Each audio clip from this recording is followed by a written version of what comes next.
Sugar is not the enemy. Sugar is just a component of our diet. Many people have asked me, did I get diabetes because I ate too much sugar? And that is not the reason they got diabetes. Diabetes, no matter what the form it is a disease that is based in the genes that you inherited from your parents.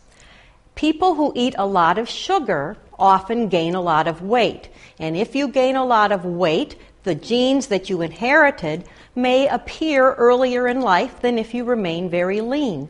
So, sugar by itself is not a problem. Sugar in excess to lead to overweight is a problem. In small quantities, sugar is wonderful. And when people have diabetes, what we know we need to do is help them recognize what sugars are in their food, because it's those sugars and other complex carbohydrates that send blood sugars up after people eat. So you need to work with your doctor to understand what carbohydrates you eat in a healthy, well-balanced diet to control your diabetes.